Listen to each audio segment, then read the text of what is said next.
हम हमारे पैसे खर्च करते हुए मार्केट से बहुत ही कमाल की चीजें लेकर आते हैं। अगर हम इसे सही तरीके से इस्तेमाल नहीं करते हैं तो हमारा पैसा वेस्ट होता है और हमारा टाइम भी जाता है। तो देखिए, पैसे कमाने में बहुत ज्यादा मेहनत जाती है, तो इससे खरीदी हुई चीजों का भी हमें सही तरीके से यूज करना आना चाहिए। तो आज की वीडियो में इसी पे आपको बताने वाली हूँ कि आप बाजार से जो भी चीजें लेकर आए हैं उन्हें सही तरीके से घर में कैसे रखें और कैसे इसे यूज में लें। आपके पैसे भी बचत होगी और आप भी बहुत ज्यादा खुश होंगे। तो देख लेते हैं आज का यूजफुल वीडियो आपको पसंद आता है तो वीडियो को लाइक, कमेंट और शेयर करना बिल्कुल ना भूलें। जब भी आप हरी सब्जी लेने जाते हैं तो अपने साथ कपड़े की थैली जरूर लेकर आए। मैं भी कपड़े की थैली ही लेकर जाती हूँ, पर फिर भी हमारे साथ ये थैलियां ना आ जाती हैं। तो इस तरीके से इन सब्जियों का हमने थैली में से निकाल लेना है। इसके बाद में अगर आपके पास टाइम नहीं है तो कम से कम इसे खुला जरूर छोड़ दें। ये जो प्लास्टिक वगैरह में पैक होकर आती है इन्हें तो आप स्पेशली खोल के ही रखें। इससे पहले से वो लोग पानी छिटक के रखते हैं, जिसकी वजह से ये जो सब्जियां हैं बहुत जल्दी से खराब हो जाती है।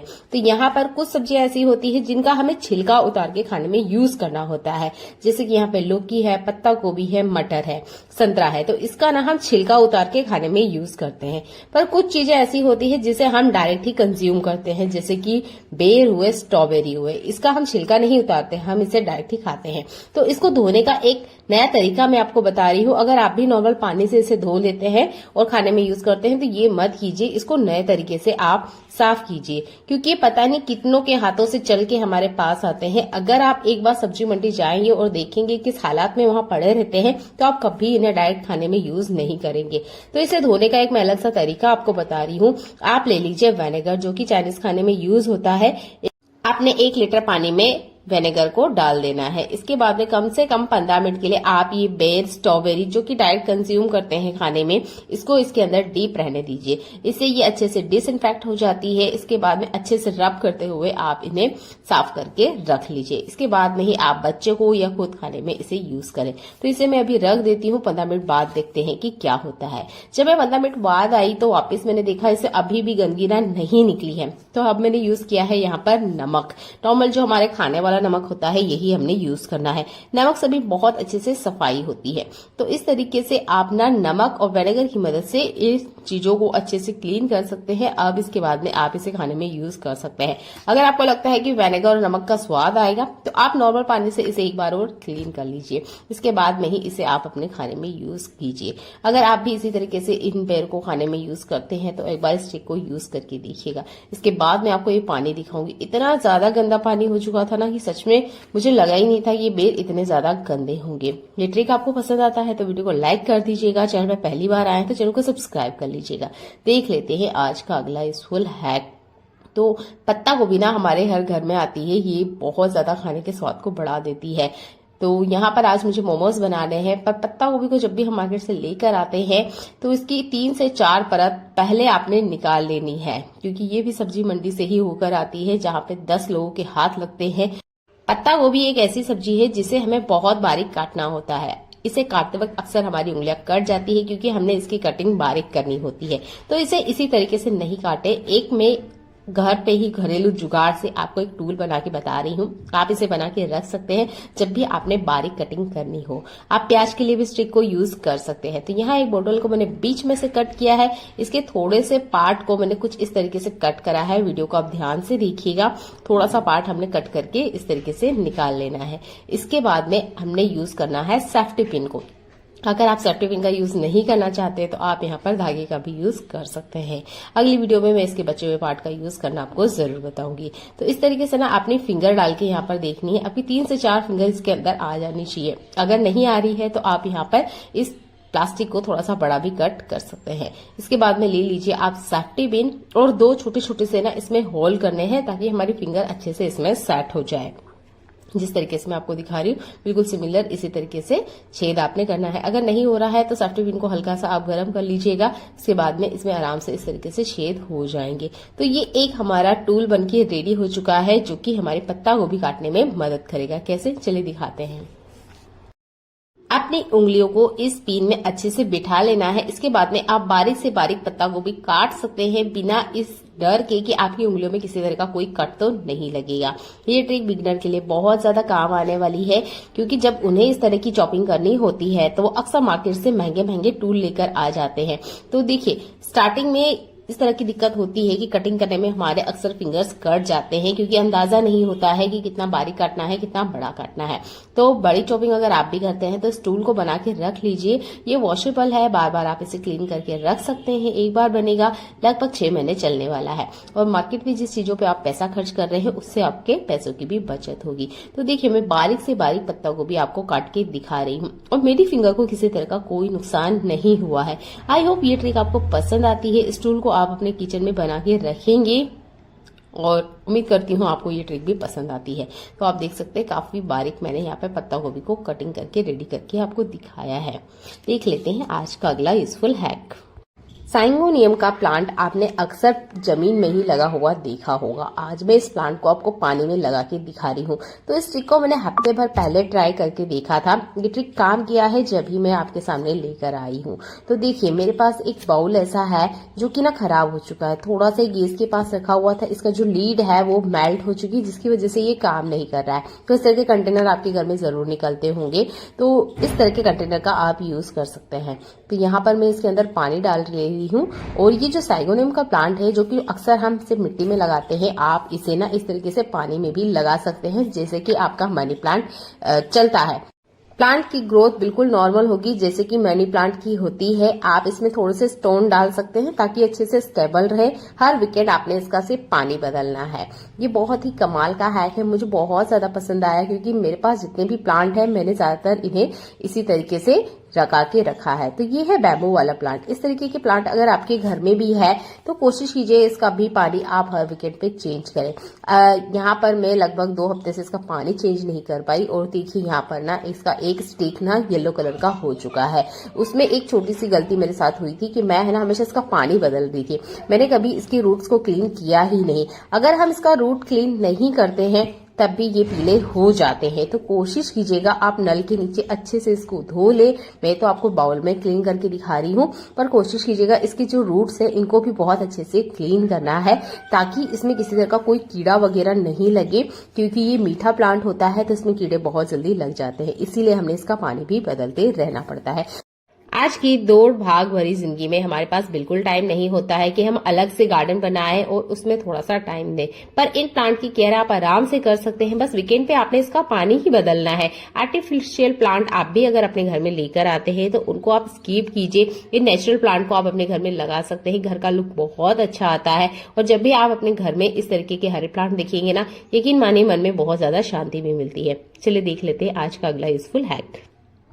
जब भी हम मार्केट से कुछ सामान लेकर आते हैं उसके साथ में नेट हमारे साथ जरूर आती है। तो जिस तरीके से हम बैलून को बांधते हैं एप्पल साइज में, बिल्कुल उसी तरीके से आपने यहाँ पर भी इस नेट का यूज करना है स्क्रब को बांधने के लिए। एप्पल की तरह ही हमने इस तरीके से इसमें नोट लगानी है और अच्छे से इसको बांध लेना है। आप चाहते हैं तो यहाँ पर रबड़ का यूज कर सकते हैं। रबड़ खुल जाता है इसलिए आप यहाँ पर एक नोट को ही लगाइएगा। इससे क्या होता है, जो स्टील स्क्रब है इसका बहुत अच्छे से यूज हो जाता है। आपने देखा होगा बहुत टाइम यूज करने के बाद ये स्टील स्क्रब ना खराब हो जाता है, यानी इसकी जो नॉर्मल साइज है ना वो ही बिगड़ जाती है और ये हमारे हाथों में ना चुभने भी लग जाता है, फिर इसके छोटे छोटे पार्ट भी बाहर आने लग जाते हैं। तो आप ना इस तरीके से इस नेट का यूज करते हुए स्टील स्क्रब को अच्छे से कवर कर सकते हैं। आप ये देखेंगे ये आराम से यूज में आता है और आपके हाथों में किसी तरीके से बिल्कुल भी नहीं चुभता है।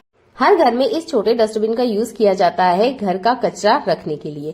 तो देखिए मैं इसका किचन में यूज करती हूँ, किचन में जो भी जूठन वगैरह निकलती है उसको रखने के लिए। पर दिक्कत तब हो जाती है इस पॉलिथीन को ना बार बार बाहर निकलना होता है। जैसे ही मैं कुछ सामान इसके अंदर डालती हूँ ये पॉलिथीन फिर से बाहर आ जाती है। अगर आपके साथ भी ऐसा हो रहा है तो ट्रिक आपको ध्यान से देखनी चाहिए। आपने ले लेना है एक पुराना जुराब और जुराब के ऊपर जो इलास्टिक होती है इस इलास्टिक का हमने यूज करना है। आप नॉर्मल रबड़ का भी यूज कर सकते हैं, पर रबड़ हर टाइम अवेलेबल नहीं रहता है तो आप ना इस इलास्टिक का यूज कर सकते हैं। तो मैं इस इलास्टिक को कट कर रही हूँ और इसको ना डस्टबिन में जैसे आपको पहना के दिखा रही हूँ बिल्कुल आपने इसे इस तरीके से पहना देना है। इसके बाद में जो पॉलिथीन है बिल्कुल भी बाहर निकल के नहीं आएगी।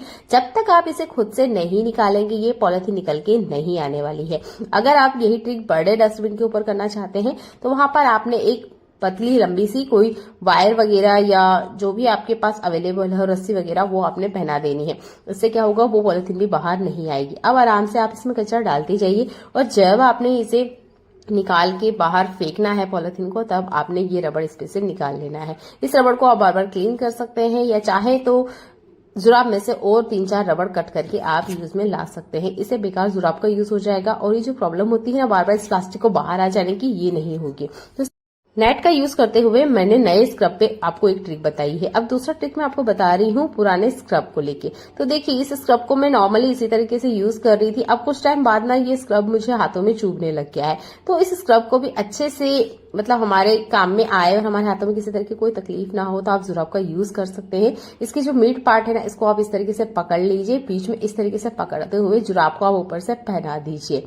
ये देखिए इस तरीके से, जैसे एप्पल होता है या जो आपने बैलून वगैरह देखे होंगे मार्केट में फेरी वालों के पास, वो ना अपने बैलून को कुछ इसी तरीके से फुलाते हैं। बिल्कुल बैलून की ट्रिक से आपने इस तरीके से जुराब के अंदर स्क्रब को डाल देना है और उसके बाद में ले लीजिए सुई धागा। नॉर्मल रबड़ का भी आप यूज कर सकते हैं, पर रबड़ ना बहुत जल्दी टूट जाते हैं। मुझे इसे लॉन्ग टाइम चलाना है, लगभग 2 हफ्ते तो चलाना ही है, तो इसलिए मैं यहाँ पर सुई धागे की मदद से 3-4 इस पे बड़े बड़े टाके लगा रही हूँ। इससे क्या है, जो नॉर्मल हमारे बर्तन है वो अच्छे से क्लीन हो जाएंगे। अगर आपको बहुत ज्यादा स्क्रबिंग करनी है, कोई बर्तन जल गया है, तब आप नॉर्मल ये जो नेट वाला चूना है इसका यूज कर सकते हैं। पर आपने देखा होगा जब हम बर्तन क्लीन करते हैं, बर्तन के ऊपर एक व्हाइट लेयर आ जाती है, जिसको क्लीन करने के लिए हमें फिर से एक डस्टर की जरूरत होती है। उन बर्तनों पे फिर से हमने एक हाथ घुमाना होता है। पर अगर जुराब के अंदर आप चूना रख लेते हैं और इस तरीके से बड़े बड़े टाके लगा लेते हैं, तो इससे आपके बर्तन के ऊपर डबल बार आपको हाथ नहीं घुमाना पड़ेगा। अक्सर ये प्रॉब्लम होती है बर्तन धोने वाले साबुन के साथ कि हमें फिर से बर्तनों को अच्छे से क्लीन करना होता है या एक बार हाथ जरूर घुमाना होता है। अगर आपके बर्तनों पे भी व्हाइट दाग आ जाते हैं तो इस जुराब वाली ट्रिक का यूज कर सकते हैं। आप जुराब के अलावा दूसरा कपड़ा भी यहाँ पे ले सकते हैं।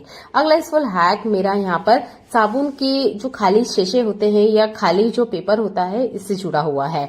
तो देखिए, इस पेपर का हम यूज नहीं करते हैं, पर इसका यूज कर सकते हैं हम हमारे जुराब को रखने के लिए। बहुत बार ऐसा होता है कि हमने बहुत अच्छे से क्लीन किया है जुराब को, उसके बाद भी जुराब में से स्मेल आती है। तो आप यहाँ पर इस खाली पैकेट का यूज कर सकते हैं अपने जुराब की बैड स्मेल को हटाने के लिए। घर में कुछ ऐसे स्पेशल मेंबर्स जरूर होते हैं जिन्हें स्पेशल मक्के की रोटी बहुत ज्यादा पसंद होती है। तो मेरे घर में मुझे मक्के की रोटी खाना बहुत ज्यादा पसंद है। ये बनाना सीधा तब हो जाता है जब हमें ये बनाना आती ही नहीं है। तो इससे जुड़े हुए कुछ कमाल के हैक मैं आपको बताऊंगी। तो अगर आप महिला है तो कोशिश कीजिएगा आपके हाथ में नेल पेंट ना लगी हो, क्योंकि हमें मक्के के आटे को बहुत अच्छे से मथना होता है। जितना अच्छे से आप इसे मथेंगे उतनी ही अच्छे से इसकी रोटियां बनती है। क्या आप भी ठंडे पानी से ही मक्के का आटा गूंथते हैं? तो बिल्कुल ये गलती मत कीजिएगा। एक तरीका मैं आपको बता रही हूँ, इस तरीके को आप अपनाइएगा। ये तरीका हमारी दादी नानी भी अपनाती थी और उनकी रोटियां तो इतनी बड़ी साइज की होती थी ना कि आज के टाइम पे तो शायद ही हम इतनी बड़ी रोटी बना पाए। तो देखिए, यहाँ पर हम आटा लगाने के लिए थोड़ा सा गर्म पानी करेंगे और थोड़ा सा इसमें नमक डाल देंगे। अगर आपने आटे में नहीं मिलाया है तो आप पानी में मिला सकते हैं। मैंने आटे में नमक मिला लिया है, इसलिए मैं यहाँ पे नमक नहीं मिला रही हूँ। हल्का गुनगुना पानी होते ही ये हमने आटे के ऊपर डाल देना है। यहाँ पर हल्का आटा हमने लगाना है, वो भी इस गर्म पानी से। आप चाहे तो यहाँ पर ग्लव्स का यूज कर सकते हैं। मुझे आदत है इसलिए मैं डायरेक्ट अपने हाथों का ही यूज कर रही हूँ। तो हल्का गरम गरम में ही आपने इस आटे को गूंथना स्टार्ट करना है। ठंडे पानी की जो क्वांटिटी होती है वो ज्यादा लगती है, उसके बाद भी रोटी मुलायम नहीं होती है। गर्म पानी के साथ ये फायदा है, गर्म पानी आप कम डालेंगे, आटा बहुत मुलायम गूंथ के रेडी हो जाएगा और पानी का जो क्वांटिटी है वो हमें मेजरमेंट के हिसाब से पता चल जाती है। जैसे जैसे आप इसे मथते जाएंगे आपको पता चल जाएगा कि आपको और कितना पानी इसमें ऐड करना है। तो अच्छे से आप इसे मथिए, जितना आप इसे अच्छे से मथेंगे उतनी ही सॉफ्ट रोटियां बनके रेडी हो जाएगी। आई होप ये ट्रिक आपको पसंद आएगी। आप बिगनर है तो आपको बहुत ज्यादा ये काम आने वाली है। अगर आपको मक्के की रोटी नहीं बनाना आती है तो कमेंट जरूर कीजिएगा, मैं नेक्स्ट वीडियो आपके लिए लेकर आऊंगी। अगले यूजफुल हैक में मैं नेल कटर के बारे में बात करूंगी। तो नेल कटर को यूज करते हुए इसमें जंग लग जाते हैं। अगर हमने 15-20 दिन के लिए इसे यूज नहीं किया है या कहीं कोने में रखने में आ गया है, तब तो इसमें जंग लगना आम बात है। अब इस जंग को हम हटाएं कैसे, क्योंकि इसके जो पार्ट होते हैं इतने ज्यादा छोटे होते हैं, अगर हम इसको खोलने जाए तो ये पूरा का पूरा ही बिखर जाता है। तो आप ले लीजिए अपने वैसलीन को, और वैसलीन को ना आपने अच्छे से बढ़िया से इस नेल कटर के ऊपर लगा देना है। तो जंग खाए हुए नेल कटर को भी आप अच्छे अच्छे से ठीक कर सकते हैं। बस वैसलीन को ना आपने इसके अच्छे से लगा देना है। अगर इसके अंदर फिंगर नहीं जा रही है तो यहाँ पर आप टूथपिक या एयरबड का यूज कर सकते हैं। तो मैंने यहाँ पर टूथपिक का यूज किया है क्योंकि इसके कॉर्नर्स बहुत ज्यादा छोटे थे जहाँ पर मेरी फिंगर्स जा ही नहीं रही थी। और इस तरीके से अच्छे से इसको लगाने के बाद कम से कम 2 घंटे के लिए आप छोड़ दीजिए।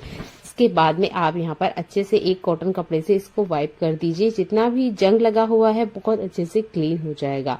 तो बहुत बार ऐसा होता है कि हमारा नेल कटर तो अच्छा है पर इसकी जंग की वजह से हम इसे यूज नहीं करते हैं और फिर ये और ज्यादा खराब होते जाता है। तो इस तरीके से ना आप नेल कटर को घर पे ही ठीक कर सकते हैं। बस इसे लगाने के बाद आपने 2 घंटे के लिए जरूर छोड़ना है ताकि वैसलीन अपना काम करे।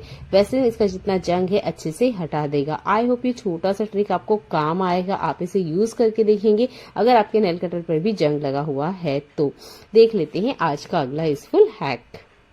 पत्ता गोभी को काटने के लिए मैंने एक छोटा सा टूल इस बोतल की मदद से बनाया था, पर आज इसके बचे हुए टुकड़े का यूज करके मैं आपको बता रही हूँ। तो यहाँ पे जैसे ही मैंने बोतल को कट किया था इसका निचले वाला हिस्सा बच गया था। इसमें हम ऐड करेंगे शैम्पू को। आपके पास शीशे वाला हो, बोतल वाला हो, कोई सा भी आप ले सकते हैं। तो लगभग 1 स्पून इतना मैंने शैम्पू इसमें ऐड किया है। इसके बाद में हम यहाँ पर कुछ चीजें और इसमें ऐड करेंगे। ये है यहाँ पर खाने वाला नॉर्मल नमक। आप वीडियो को कंटिन्यू देखते रहिए, आपको बराबर समझ में आएगा कि मैं क्या बना रही हूँ। अच्छे से इसको मिक्स करिए। अगर आप यहाँ पर शैम्पू का यूज नहीं करना चाहते हैं तो आप यहाँ पर फैब्रिक कंडीशनर का यूज कर सकते हैं। यहाँ पर आप खुशबूदार कंफर्ट का भी यूज कर सकते हैं क्योंकि उससे बहुत अच्छी खुशबू आती है। शैम्पू भी सिमिलर यही काम करता है। नमक के साथ अच्छे से मिक्स करने के बाद आपको ऐसा लगता है कि ये थोड़ा सा कम है तो इसमें थोड़ा सा पानी ऐड कर लीजिए। इसके बाद हम लेंगे 4 से 5 लौंग और इसके अंदर अच्छे से ऐड कर देंगे। अब ये हमारा फ्री में रूम फ्रेशनर बनके रेडी हो चुका है। बाहर से हमें कोई खर्चा नहीं लगने वाला है। इस बोतल का ही मैं यूज करके आपको बता रही हूँ। तो ऊपर के पार्ट में हमने एक कट लगा लेना है ताकि अच्छे से बैठ जाए। इस तरीके से बिठाने के बाद आप घर के हर उस एरिया में इसे रख सकते हैं जहां से बैड स्मेल आती है या आपको ऐसा लगता है कि वहां से बैड स्मेल आने वाली है। तो आपने इसे पलंग अलमीरा के अंदर आराम से रख सकते हैं। लास्ट टाइम मैंने इसमें होल करके बताया था जिसकी वजह से ना काफी छोटे छोटे कीड़े इसके अंदर चले गए थे। इस बार मैंने इसमें होल नहीं किया है, बस इसका जो ऊपर का ढक्कन है वो मैंने निकाल दिया है ताकि जो हल्की हल्की खुशबू है ना वो पूरे कमरे में महकती रहे। आई होप ये रूम फ्रेशनर आपको पसंद आया होगा। मुझे तो इसकी खुशबू बहुत बढ़िया लगी क्योंकि इसमें हमने शैम्पू और लौंग ऐड किया है और नमक जितनी भी नेगेटिविटी है या जितने भी बैक्टीरिया है उनको खत्म करता है। आई होप ट्रिक आपको पसंद आएगी। अगले यूजफुल हैक में मैं यहाँ टूथपेस्ट के बारे में बात करूंगी। तो देखिए हम मिडिल क्लास फैमिली में हर चीज के लिए बहुत ज्यादा मेहनत करते हैं तो हर चीज पे हमारा पैसा भी लगता है। तो हम लोग क्या करते हैं टूथपेस्ट को जितना हो सके उतना यूज कर लेते हैं। तो मैं यहाँ पर आपको कैंची की मदद से दिखाई हूँ कि मैंने इसका जितना टूथपेस्ट है वो निकाल लिया है। इसके बाद में यहाँ पर मैं एक चम्मच को भी घुमा रही हूँ। तो इस तरीके से ना बचा हुआ जितना टूथपेस्ट है उसको निकाल सकते हैं। पर आपको पता है ये सब करने के बाद भी इसमें टूथपेस्ट होता है। अब आप सोचेंगे इतना कुछ तो हमने कर लिया है, अब क्या ही इसमें टूथपेस्ट होता होगा। चलिए आज कट करके इसको देखते हैं कि क्या इसमें टूथपेस्ट होता है। तो इसके जो ऊपर वाले पार्ट में इसमें तो शायद ना के बराबर ही टूथपेस्ट होता है क्योंकि इसकी डिजाइन ही कुछ इस तरीके की होती है कि जैसे ही हम इसके ऊपर चम्मच या सीजर घुमाते हैं तो जितना कोलगेट है वो लगभग बाहर आ जाता है। पर इस पार्ट का आप यूज कर सकते हैं ट्रेवलिंग में चाकू को ले जाते वक्त। तो इसमें आप ना अपने चाकू वगैरह रख सकते हैं ताकि जिसकी वजह से बैग में किसी तरह का कोई कट ना लगे। टूथपेस्ट के दूसरे पार्ट को मैं कट करके आपको दिखा रही हूँ। तो मैं यहाँ सीजर की मदद से इसके छोटे छोटे ना कट करने वाली हूँ। इसका भी मैं आपको यूज करके दिखाऊंगी। तो पहले हम ये देख लेते हैं क्या इसमें कोलगेट बचा है। तो देखिए इसमें ना काफी सारा कोलगेट बचा हुआ है। इतना कोलगेट तो कम से कम 4 लोग आराम से अपना ब्रश कर सकते हैं। इतना सारा जो कोलगेट है या पेस्ट है वो इसके अंदर से निकला है। तो ये सेंसोडाइन है, यानी कि सेंसोडाइन का जो पेस्ट है वो इतना सारा इसके अंदर से अभी भी निकला है। आप इससे ब्रश कर सकते हैं, नहीं तो आप दूसरे क्लीनिंग के काम में भी इसे ले सकते हैं। मैंने इसे और कट किया, इसके बाद भी इसमें से कोलगेट या टूथपेस्ट निकलते ही गया। अब देख लेते हैं इसके बचे हुए पार्ट का हम कैसे यूज करेंगे। तो ये जो मैंने कटिंग्स की है इस कटिंग का ही मैं आपको यूज करके बता रही हूँ। तो अभी तो आपको देखने में लग रहा होगा कि ये तो कचरा ही है, इस कचरे का क्या यूज कर सकते हैं। चलिए इसका भी यूज करके हम आपको दिखाते हैं। तो यहाँ पर इसके जो छोटे छोटे टुकड़े मैंने किए हैं, आप चाहे ना तो और छोटा टुकड़ा कर सकते हैं। तो जो ये हमारी पानी की बोतल होती है ना, ये इतनी ज्यादा नैरो बॉटम होती है कि इसके अंदर हमारा हाथ नहीं जाता है। अगर आपके पास भी ब्रश वगैरह नहीं है इसे साफ करने के लिए, तब आप इस ट्रिक का यूज कर सकते हैं। बस आपने हल्का कुनकुना सा आपने इसमें पानी लेना है, बहुत ज्यादा गर्म नहीं लेना है, बस हल्का कुनकुना सा पानी इसके अंदर डाल दीजिए। बोतल को आप बंद कर दीजिए और जितनी देर चाहे आप उतना शेक कीजिए।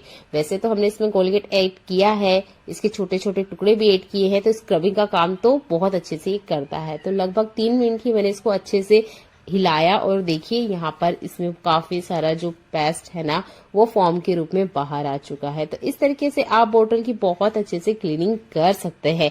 तो टूथपेस्ट खाली हो जाने के बाद आप उसे फेंक रहे हैं तो एक बार अपने घर की किचन की जो बोतल्स वगैरह है उनको ना आप अच्छे से डीप क्लीन कर सकते हैं। अंदर आपको हाथ तक नहीं डालना पड़ेगा, ना ही किसी ब्रश वगैरह की जरूरत होगी। कोलगेट से हम ब्रश करते हैं तो बोतल को साफ करने में किसी तरीके से कोई दिक्कत प्रॉब्लम नहीं होती है। आप चाहे तो इसे पोछे के पानी में यूज कर सकते हैं या फिर सिंक वगैरह में डाल दीजिए, बैड स्मेल निकल जाएगी। आई होप ये टूथपेस्ट वाली ट्रिक भी आपको बहुत ज्यादा पसंद आई होगी। अगला यूजफुल हैक मेरा सॉस से जुड़ा हुआ है। तो देखिए आजकल जो मार्केट में सॉस आ रहे हैं ना वो इस तरीके पैकेट में आते हैं, तो इन्हीं पैकेट के बारे में मैं आज आपको बात करूंगी। तो बच्चे वगैरह जब भी सॉस निकालते हैं ना तो क्या होता है, काफी टाइम ये सॉस का जो पैकेट होता है इसे गंदा कर देते हैं। तो इसे टाइम टू टाइम क्लीन करते रहे। आप मार्केट से बोतल वाला केचप लेकर आते हैं तो उसकी बजाय ना आप एक पैकेट वाला लेकर आ सकते हैं। ये देखने में तो 1 लीटर का होता है पर निकलता नहीं है, और ये जो पैकेट वाले होते हैं ना इसमें 1 केजी से भी ज्यादा सॉस आपको मिल जाएगा और इसमें है ना कम पैसे में ज्यादा आपको सॉस मिलता है। बात कर लेते हैं इसकी कैप वगैरह की। तो देखिए अगर हम इस पे ध्यान नहीं देंगे तो आपने देखा होगा बहुत बार ना इसके आसपास चींटियां आ जाती है। हम पता नहीं होता है कि चींटी आई क्यों है, पर काफी टाइम ना सॉस इसी के ऊपर रह जाता है। अगर आप इसे फ्रिज से बाहर रखते हैं तो काफी टाइम आपने भी देखा होगा लाल चींटी आ जाती है, काली चींटी आ जाती है, या किसी भी तरह का जो कीड़ा वगैरह होता है ना इस सॉस के आसपास घूमता रहता है। तो जब भी आपको टाइम मिलता है तो आप ना इसको टिश्यू पेपर की मदद से अच्छे से क्लीन करके रखें। इसके बाद में ही आप इस पैकेट को खुले में रखें या किचन काउंटर पे छोड़ दें। इससे आप देखेंगे कभी भी इसके आसपास से चींटी वगैरह नहीं आएगी। ये बहुत ही कमाल का है कि गर्मियों का सीजन आते जा रहा है तो ये ट्रिक ना आपको जरूर अपनानी चाहिए। इस तरह के पैकेट में जो भी फूड आपके यहाँ आ रहा है उसके ऊपर आपने ये ट्रिक को अपनाना है। टिश्यू पेपर से अच्छे से बढ़िया क्लीन करना है और ध्यान रखना है कि इसके ऊपर किसी तरीके की कोई दाग धब्बे ना हो इसी सॉस के, इसी वजह से भी चींटियां वगैरह इसके ऊपर आ जाती है। आई होप ये टिश्यू पेपर वाला छोटा सा ट्रिक आप इसे अपनाएंगे और अपने जो सॉस का पैकेट है इसे अच्छे से क्लीन रखेंगे। मच्छर मारने के लिए हम इस कॉइल का यूज करते हैं। काफी बार ऐसा होता है कॉइल टूट जाती है या थोड़ा बहुत बच जाती है तो हम इसका यूज नहीं करते हैं, घर में बिखरी पड़ी रहती है। तो आप ना इसको जला लीजिए और इसको भी मैं आपको स्टैंड करके बताऊंगी बिना स्टैंड के। तो बहुत बार ऐसा होता है कि इसका जो स्टैंड है वो नहीं होता है या छोटे छोटे बहुत ज्यादा टुकड़े होते हैं, तब आप क्लॉथ क्लिप का यूज कर सकते हैं। ध्यान रखिएगा प्लास्टिक का क्लॉथ क्लिप नहीं लेना है, लोहे वाला ही लीजिएगा ताकि ये जलते हुए आपकी क्लॉथ क्लिप को किसी तरह का कोई नुकसान नहीं करे। आप आराम से इसे इस तरीके से खड़ा कर दीजिए। देखिए बिना स्टैंड के भी आप छोटे से छोटे टुकड़े को जला सकते हैं। अगर आपके घर में भी ये छोटे छोटे टुकड़े बच जाते हैं और इसका यूज नहीं समझ में आता है तो क्लॉथ क्लिप के साथ इस ट्रिक का यूज कर सकते हैं। कॉइल के छोटे से छोटे टुकड़े को आप आसानी से जला सकते हैं इस क्लॉथ क्लिप वाली ट्रिक की मदद से। आई होप ये ट्रिक आपको पसंद आएगी और आप इसे जरूर यूज करके देखेंगे। देख लेते हैं आज का यूजफुल हैक। तो बहुत बार हमारे साथ ऐसा होता है कि जब भी हम हैवी साड़ियां पहनने जाते हैं इसकी प्लेट में हमारी पिन जाने का नाम ही नहीं लेती है। तो मैं आपको ये सिंपल सी साड़ी पे ही लगा के दिखा रही हूँ और ये पिन ना बिल्कुल जाने का नाम नहीं ले रही है। सोचिए जब सिंपल साड़ी के ऊपर ही पिन नहीं जा रही है तो जो हैवी साड़ियां होती है जिनकी बॉर्डर पे काफी ज्यादा वर्क का काम किया होता है तो वहां ये पिन कैसे जाएगी। इंस्टेंट आपको रिजल्ट मिलेगा इस ट्रिक की मदद से। आप ले लीजिए चाय की छलनी को और इस पिन को ना इसके ऊपर 4-5 बार इस तरीके से छेद कीजिए, चाहे तो 8-10 बार भी कर सकते हैं। इससे जो पिन की धार है वो बहुत तेज हो जाती है। क्योंकि पिन की धार करना आसान काम नहीं होता है तो आप ना इस छलनी का यूज कर सकते हैं। बस आपने ना चाय छलनी का ही यूज करना है। इस तरीके से पिन की जो धार है बहुत अच्छे से हो जाती है। आई होप इस ट्रिक को भी आप यूज करके देखेंगे। चलिए मैं आपको यहाँ करके दिखाती हूँ। तो पहले ये पिन बिल्कुल नहीं जा रही थी, अब बस इसके लगाते ही ये पिन आसानी से जा रही है क्योंकि इसकी जो नोक है उस पे बिल्कुल धार थी ही नहीं, जिसकी वजह से ये पिन ना बॉर्डर वाली साड़ियों में बिल्कुल नहीं जाती है। हैवी वर्क वाली साड़ियों में तो बिल्कुल जाने का नाम ही नहीं लेती है। तो इंस्टेंट सॉल्यूशन है, इसे एक बार आप जरूर करके देखिएगा। कुछ महिलाओं को रिंग पहनना बहुत ज्यादा पसंद होता है। ये मेरे हस्बैंड की रिंग है। अभी अगर मैं इसे अपने हाथों में डालती हूँ तो ये मुझे ढीली होती है, यानी बहुत बार ऐसा होता है कि हमें रिंग ठीक से फिट नहीं आ रही होती है। हो सकता है हाथों में सूजन आ गई हो या किसी भी वजह से अगर ये ढीली हो रही है तो क्या करें। ये बहुत ज्यादा महंगी आती है, तो आप ना एक आसान सा तरीका अपना सकते हैं। अगर आपकी रिंग भी ढीली हो रही है तो रबर बैंड हम महिलाओं के पर्स में हमेशा रहता है, बस इसी का ना हमने यूज करना है। एक दो नोट हमने अच्छे बढ़िया से इस पे लगा लेना है। रबड़ लगाने के बाद अब आप इस रिंग को पहन के देखिए, ये रिंग ना बिल्कुल भी नहीं ढीली होने वाली है, ना ही ये खिसक के अपने हाथों से निकलने वाली है। बहुत ही कमाल का हैक है, जरूर यूज करके देखिएगा। इमरजेंसी में ये ट्रिक आपको बहुत ज्यादा काम आने वाली है। अगर आप भी रिंग पहनना पसंद करते हैं तो आपको ये ट्रिक पसंद आता है तो वीडियो को लाइक कर दीजिएगा। चलिए देख लेते हैं आज का अगला यूजफुल हैक। बहुत बार ऐसा होता है हमारे बच्चे ना पूरा का पूरा बिस्किट का पैकेट खोल लेते हैं और वो खाते नहीं है, हो भी नहीं पाता है कि एक ही बार में ये पूरा का बिस्किट खा लें। तो क्या होता है कि बहुत सारे बिस्किट में ना आजकल पहले से ही चीनी स्प्रेड करी हुई आती है, तो ये वाला जो बिस्किट है ना इसमें ऑलरेडी पहले से चीनी है। तो एक सवाल हमेशा दिमाग में आता है, क्या अब ऊपर से हमें चीनी डालनी चाहिए इसे स्टोर करने के लिए, या इसे वापस हम अगले टाइम यूज करने के लिए डिब्बे में रखते हैं? तो हाँ, बिल्कुल आपको ऊपर से चीनी डालनी चाहिए। इससे आपकी जो बिस्किट है उस पर बिल्कुल भी मॉइस्चर नहीं आएगा। इसे जरूर यूज करके देखिएगा। अगला इस फुल हैक में बर्तन धोने के लिक्विड के बारे में बात करूंगी। तो यहाँ पर जो बोतल है खाली हो चुकी है, इसको हम फिल करेंगे, वो भी एक बहुत ही कमाल के हैक के थ्रू। तो यहाँ पर हमने लिया है वेनेगर। वेनेगर हर तरह की सरफेस की गंदगी को साफ करने के लिए काम करती है, तो आप इसे बर्तनों के लिए यूज कर सकते हैं। तो लगभग 2 चम्मच इतना मैंने वेनेगर लिया है। लास्ट वीडियो में मैंने कोलगेट को कट किया था और उसके अंदर से काफी सारा पेस्ट बाहर आया था, तो मैंने कहा था आप इसे चाहे तो ब्रश करने के लिए यूज कर सकते हैं। मैंने ब्रश करने के लिए यूज नहीं किया, इसका यूज कर रही हूं मैं यहाँ पर बर्तन लिक्विड के लिए। तो यहाँ पर मैं थोड़ा सा ही कोलगेट ली हूँ, लगभग आधी चम्मच और 2 चम्मच इतना वेनेगर लिया है। अच्छे से इन सबको हमने मिक्स करना है। ये थोड़ा सा ड्राई हो चुका है क्योंकि कल का निकाला हुआ है, तो थोड़ा सा ना सूख गया है। अच्छे से इस तरीके से दबाते हुए अच्छे से इसमें घोल लेना है। कोलगेट भी हर तरह की गंदगी सरफेस को साफ करने के लिए बहुत ज्यादा काम करते हैं। तो 2 हमने ऐसी चीजें ऐड करी है इसमें जिससे आपके जो बर्तन है ना बहुत अच्छे से क्लीन होंगे। आप कोलगेट का यूज कर सकते हैं क्योंकि कोलगेट से हम हमारे दांतों को साफ करते हैं, तो बर्तन को साफ करने में कोई बुराई नहीं है। बस उसकी जो क्वांटिटी है वो बहुत ज्यादा नहीं होनी चाहिए। बर्तन धोने का लिक्विड हमने लगभग 100 ग्राम के आसपास लेना है। अगर आप यहाँ पे बर्तन धोने का साबुन ले रहे हैं तो वो भी आपने 100 ग्राम के आसपास लेना है और अच्छे से ग्रेट कर लीजिएगा। इसके बाद में इन तीनों चीजों को अच्छे से मिक्स करना है। यहाँ पर ध्यान देने वाली बात ये है कि इसे मिक्स करते वक्त आपने ऊपर से पानी नहीं ऐड करना है, इन तीनों को ही आपने ऐड करना है। अगर आपको ऐसा लगता है कि आपके बर्तनों में बहुत ज्यादा गंदगी रहती है, जैसे कि काली कढ़ाई हो गई है, तपेली वगैरह हो गई है, तो आप स्पेशल उसके लिए क्लीनिंग बना के रेडी कर सकते हैं। बस आपने 1 चम्मच यहाँ मीठा सोडा भी ऐड कर लेना है। तो अभी फिलहाल में मैं नॉर्मल बर्तन धोने के लिए ही इसे बना रही हूँ, तो मैंने यहाँ पे मीठे सोडे का ऐड नहीं किया है। जब 2 से 3 मिनट बाद अच्छे से आपको इसका गाढ़ापन नजर आ जाएगा। बिल्कुल इसी तरीके से हमने इसे बना के रेडी करना है। काफी अच्छा ये फॉर्म जैसा बन के रेडी हो जाएगा। आप चाहें तो इसमें ऊपर से पानी नहीं भी ऐड करेंगे तब भी ये चलेगा। नॉर्मल जैसे बर्तन लिक्विड आप यूज करते हैं उस तरीके से यूज करना है। मैं एक ही बार में लगभग 15 दिन का बना के रेडी कर लेती हूँ। इसमें हमने अलग से वेनेगर और कोलगेट ऐड किया है, तो ये ना काफी ज्यादा स्ट्रांग होता है, तो इसको ना थोड़ा सा हल्का करना होता है। तो यहाँ पर ना हम इसमें थोड़ा सा पानी भी ऐड करेंगे। इसके बाद बर्तन धोने की जो बोतल है उसमें आप अच्छे से रिफिल कर लीजिएगा।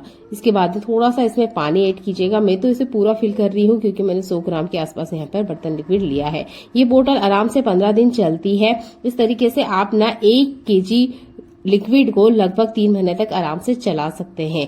बहुत ही कमाल का हैक है, एक बार जरूर करके देखिएगा। इसको यूज करने के बाद अलग से आपको किचन डस्टर साफ करने के लिए साबुन की जरूरत नहीं होगी। इससे आप अपना किचन काउंटर अच्छे से क्लीन कर सकते हैं। किचन की टाइल्स वगैरह है उसे भी आप यूज कर सकते हैं।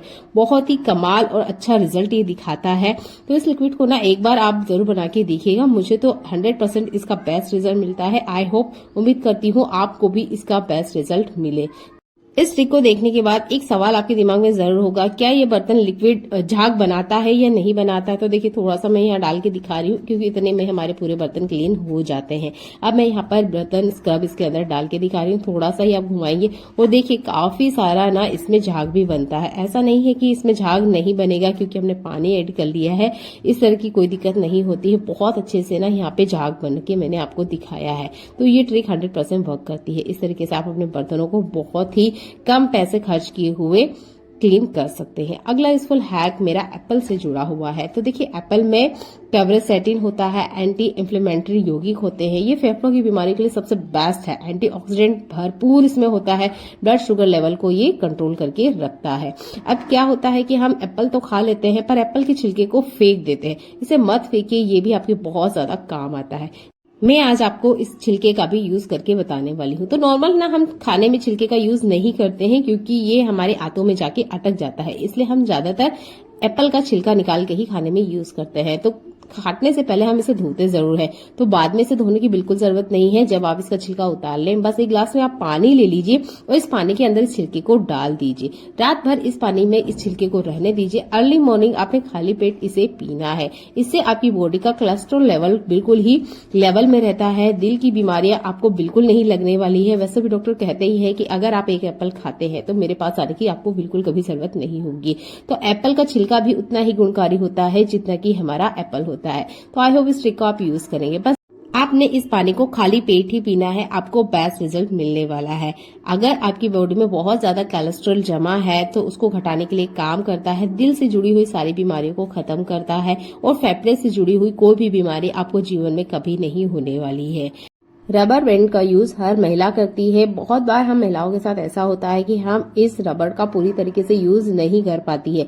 जैसे कि मैंने यहाँ पे एक पैकेट पहले से खुला हुआ है और दूसरा पैकेट भी मैं आपको खोल के दिखा रही हूँ। ज्यादातर इसी तरीके से पैकेट में आते हैं जिसकी वजह से हम इसका पूरा यूज नहीं कर पाते। एक निकालने जाते हैं उसके साथ 2 फ्री आ जाते हैं और अगर गलती से कहीं रखने में आ जाए तो बहुत ज्यादा ना ये घूम भी हो जाते हैं। तो एक ट्रिक मैं आपको बताती हूँ कि इस रबर बैंड को आप कैसे आसानी से संभाल के रख सकते हैं, एक एक रबर को अच्छे से यूज कर सकते हैं। तो आप इस रबर को अगर बहुत लॉन्ग टाइम तक चलाना चाहते हैं तो इसके बीच में आप सूखा पाउडर जरूर डाल लीजिएगा। नॉर्मल जो टेल्कम पाउडर होता है ना, वो आप इसमें स्प्रेड कर लीजिएगा। तो मेरे पास तो ये रबर लगभग 15 दिन के अंदर ही खत्म हो जाते हैं। तो मेरे पास एक छोटा सा पर्स है, इसके अंदर मैं इस तरीके से इसको रखती हूँ। इस पर्स में ही मुझे पता होता है कि रबर इसी के अंदर है। तो ये रबर ना ही गुम होते हैं और एक टाइम पे एक ही रबर निकलता है। तो रबड़ों को इधर उधर ना बिखरा के रखें। इस तरीके से ना एक छोटे से पर्स में आप रख सकते हैं। इस तरह के ज्वेलरी पर्स आपके पास जरूर होंगे। तो इस तरीके से आप रबर रखने के लिए इस ट्रिक का यूज कर सकते हैं। ये कपड़े का बैग है तो इसमें है ना किसी तरीके से जो रबड़ है वो आपस में चिपकते भी नहीं है। यानी कि आपको हमेशा रबड़ प्लास्टिक वाले बैग में नहीं रखना है, इस तरीके से कपड़े वाले बैग में रखना है। अगला यूजफुल हैक में आप देखेंगे मेरे पास ना कुछ कचरा है।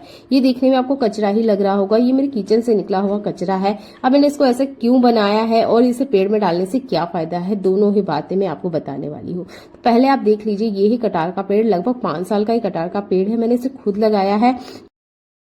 कटहल के बीज से लेकर इसे पेड़ तक बनाने के लिए मैंने आज तक कभी किसी तरह के फर्टिलाइजर का यूज नहीं किया है। तो आप भी ना अपने घर में बहुत अच्छी ग्रोथ कर सकते हैं पेड़ की या पौधे की। बस आपने ना घर में रखे हुए ही सामान का यूज करना है। तो फिलहाल में यूज कैसे करना है वो मैं आपको बता रही हूँ।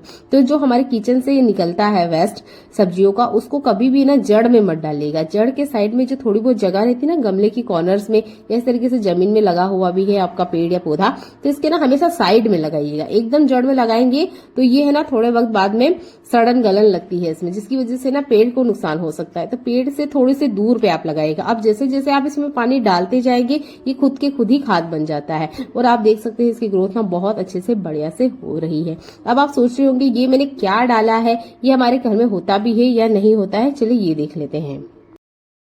हमारे किचन में से आधे से ज्यादा गीला कचरा निकलता है। तो जो सूखी सब्जियों का कचरा होता है या हरी सब्जियों का जो भी कचरा वगैरह होता है, लहसुन का छिलका ले लीजिए, प्याज का छिलका ले लीजिए या फ्रूट का छिलका ले लीजिए, सबको मैं मिक्सर में इस तरीके से पीस लेती हूँ। उसके बाद में अब इसको मैं 2 घंटे के लिए छोड़ देती हूँ। इसके बाद में ऊपर से मैं पानी ऐड करूंगी और देखिए ये फ्री का फर्टिलाइजर बनके रेडी हो चुका है। अगर इसी चीज को आप डस्टबिन में फेंकते हैं तो ये किसी के काम नहीं आती है, डायरेक्ट कचरे के ढेर में जाती है, ना ही वहां कोई जीव जंतु इसे खाता है। तो आप ना इस तरीके से इसका यूज कर सकते हैं। इसकी न्यूट्रिशन वैल्यू इतनी ज्यादा होती है कि पौधों के लिए ये एक रामबाण नुस्खा है। तो आपने इसमें थोड़ा सा पानी ऐड करने के बाद इसे स्टैंड कर लीजिएगा, पर लगभग 2 घंटे आप इसे जरूर रखिएगा। 2 घंटे से ज्यादा मत रखिएगा क्योंकि 2 घंटे के बाद में इसमें सड़न लगने का काम जो है वो स्टार्ट हो जाता है। तो इसका जो पानी है ये बहुत ही गुणकारी है, इसको आपने अपने प्लांट को देना है। इसे देने के बाद आपको कभी जरूरत नहीं पड़ेगी कि इसको कुछ और एक्स्ट्रा दिया जाए। तो देखिए नॉर्मल मिट्टी से प्लांट की ग्रोथ नहीं होती है, उसमें टाइम टू टाइम हमें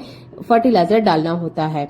घर के बाहर फेंकी जाने वाली चीजों का ही यूज करके मैंने बताया है आपको, और इससे आपके घर की जो प्लांट है इनकी हेल्थ इतनी ज्यादा अच्छी होती है ना, यकीन मानिए मेरे प्लांट तो बहुत ज्यादा अच्छे हैं और मैं हमेशा इसी का ही यूज करती हूँ। तो मेरे किचन में से जो भी सूखा कचरा निकल रहा है, ये सब्जियों का कचरा है, मैं तो उसे नहीं फेंकती हूँ, इस तरीके से मिक्सर में पीस के इसका पेस्ट बना के इसका पानी छान के इस तरीके से यूज करती हूँ। और जो थोड़ा सा इसका गूदा वगैरह बच गया था उसको मैंने आपको दिखाया है कि बड़े प्लांट के जड़ में आप रख सकते हैं, पर रखने के तरीके को आप ध्यान से देखिएगा। चलिए मिलते हैं अगली यूजफुल वीडियो में, देखने के लिए आपका बहुत सारा धन्यवाद।